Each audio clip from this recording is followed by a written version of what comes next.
The naval battle of La Rochelle took place on 22 and 23 June 1372, between a Castilian fleet commanded by the Castilian almirante Ambrosio Boccanegra, and an English convoy commanded by John Hastings, 2nd Earl of Pembroke. The Castilian fleet had been sent to attack the English at La Rochelle, which was being besieged by French forces. Besides Boccanegra, other Castilian commanders were Cabeza de Vaca, Fernando de Peon and the Basque Diaz de Rojas. The strength of the Castilian fleet is estimated as between the 12 galleys given by the Castilian chronicler and naval captain López de Ayala and the 40 sailing ships and 13 barges mentioned by the French chronicler Jean Froissart, while the English convoy probably consisted of 20 vessels, of which just 3 were escort warships with towers. The other 17 are believed to have been small barges of about 50 tons.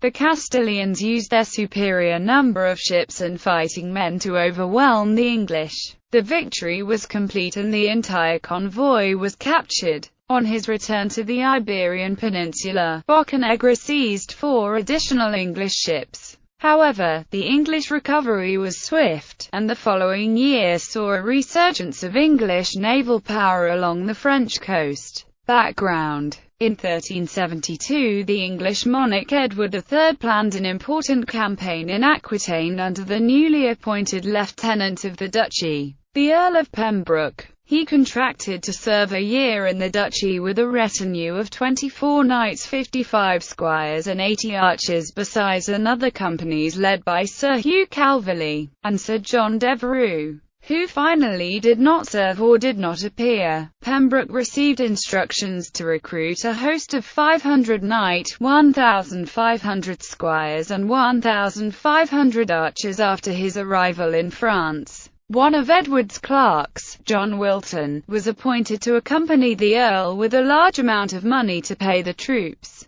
The Earl of Pembroke, his retinue and Wilton embarked at Plymouth aboard a transport fleet which was unprepared for serious engagement.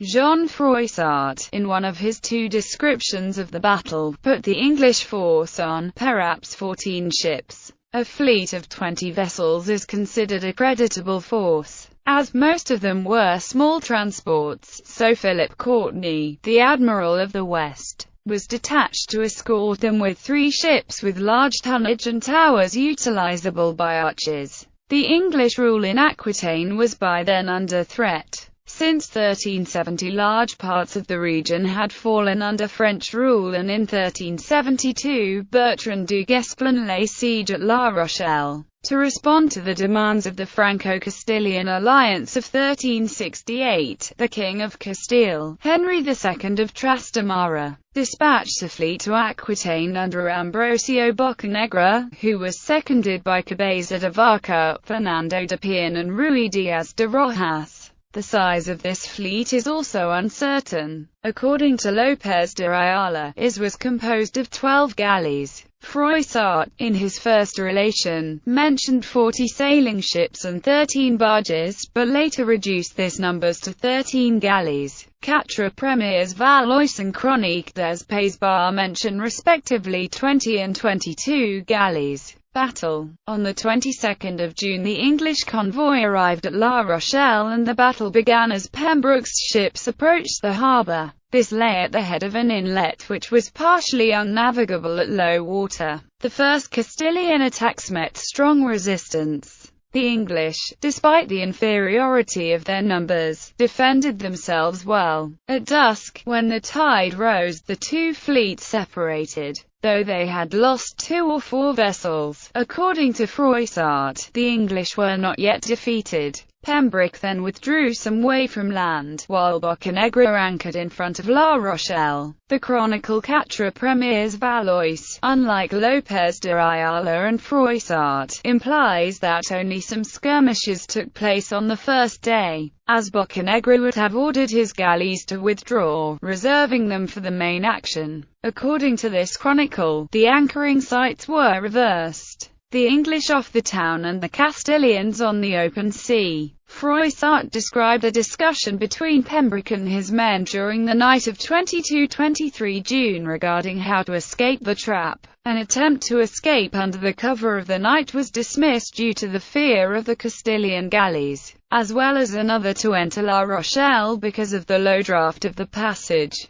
In the end, the low tide left the English ships aground. When the fight resumed on the morning of the 23rd, the Castilians managed to set fire to some of them by spraying oil on their decks and rigging and then igniting it with flaming arrows. Many of the English were killed or burned alive, while others surrendered, among them Pembroke. The Castilian naval historian Cesarea Fernández Duro claims that the English prisoners amounted to 400 knights and 8,000 soldiers, without counting the slain. Estimates in English chronicles speak of about 1,500 casualties, 800 deaths and between 160 and 400 prisoners. The whole fleet was destroyed or captured and £12,000 fell into Castilian hands. The English defeat appeared inevitable because of the major inequality in strength. Aftermath. The Battle of La Rochelle was the first important English naval defeat of the 100 Years' War. Its effect upon the course of the war was significant. La Rochelle was lost on the 7th of September. Its capture was followed during the second half of the year by nearly all of Poitou, Angoumois and Saintonge, which Bertrand du Guesclin cleared of English garrisons. Some authors claim that the battle cost England its naval supremacy along the French coast, but others disagree, though asserting that England's naval policy had become misguided. The projected resources to support John of Gaunt's claims to the Castilian throne were largely suspended, while a great expedition under Edward III himself had to be suspended because of contrary winds. Within a year the English fleet had been rebuilt through the efforts of 14 different towns. In April 1373 a powerful force under William de Montacute, Earl of Salisbury, set sail for Portugal. It was commanded by Admirals Neville and Courtney, and divided in two divisions, the first consisting of 15 ships and 9 barges, and the second, 12 ships and 9 barges, in all 44 fighting vessels. Other ships and barges joined the large concentration, and by July, Salisbury had 56 ships crewed by 2,500 sailors and an army of 2,600 soldiers. This campaign of 1373 was successful, seeing, amongst other events, the burning of a Castilian merchant convoy at St. Malo. Bibliography.